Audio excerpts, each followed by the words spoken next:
Hi everybody, this is going to be a fairly quick supplemental video to Lecture 1 stuff. In that video, I reviewed some of the history of sexuality, but it was mainly some of the older stuff, so I wanted to update it to include 20th century, and obviously we're in the 21st century now, but update it to more recent events. And again, we're covering things sort of from a Western cultural point of view here. And so, some things that happened in the 20th century is the increased use of cars. So you might think, well, why am I talking about that? There's actually some interesting historical perspectives, some books about courting. So, dating, but courting. Courting sort of was traditionally about finding a mate for one's kids.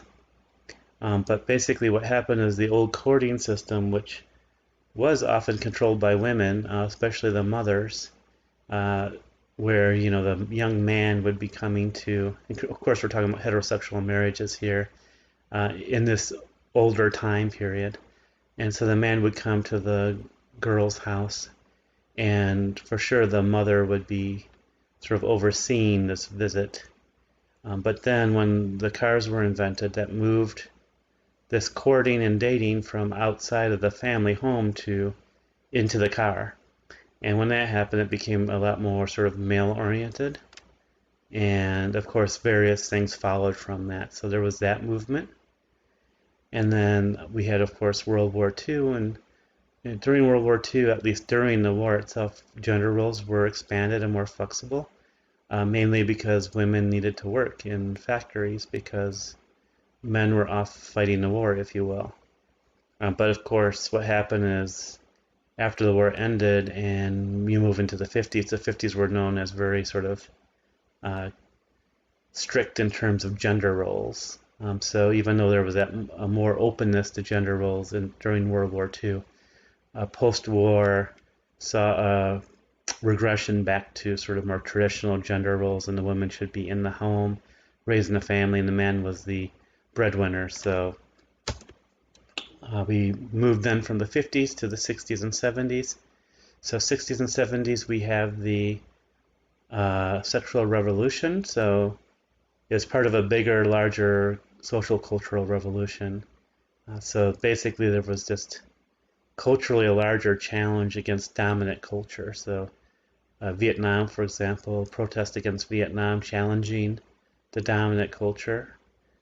There was challenges to gender roles, of course, wanting equal rights for women. And desegregation, of course, was also another, in civil rights, was another sort of challenging of dominant culture. And sort of sticking in with the sexual stuff in the 60s and 70s, the pill, was finalized in terms of FDA approval. It had been developed, I guess, through the 40s and the 50s. The pill is the oral contraception for women, which basically regulates the system in terms of the eggs becoming available for fertilization. Yeah, that's right. And so in the 1960s, I should say 60s, it's 1960 that year, the FDA approved that. And then what happened was a series of lawsuits and other things. So a very famous lawsuit, 1965 Griswold versus Connecticut.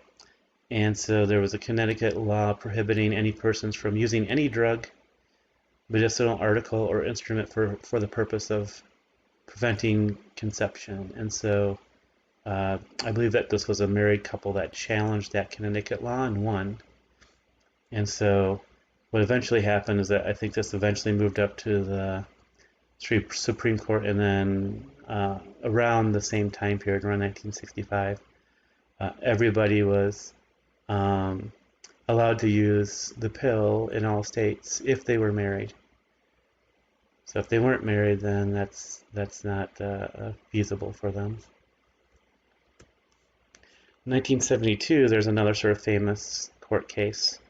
So in 1967, at a public lecture, I think this is at Boston University, and so after a public lecture in Boston University, this person, I think it's a woman, Baird, gave a condom and reproductive foam to a woman. The police arrested her, and they arrested her for violating crimes against chastity, and that's the local. I think, I don't know if it's a state law or a city law. That's the law. Reference Chapter 272, Section 21A, Crimes Against Chastity. And basically, that law stated that contraceptions could only be distributed by registered doctors or pharmacists, registered, notice, and only to married persons. And so this Baird was not a registered doctor or pharmacist, and who knows, this woman might have been unmarried, God forbid. And so it went all the way through. I don't know if this is a Supreme Court ruling, to be quite frank, but this ruling, I think it is a Supreme Court ruling. 1972, so it took 5 years to adjudicate this all the way up. And after that ruling, all persons, including unmarried people, could get contraceptions. This, by the way, is actually, maybe Baird was a man, I'm not sure. I won't say for sure. And actually in 1967, so this is at the rest. So Vice Squad. So Vice Squad is people who are supposed to be clean up the streets from prostitutes and things like that.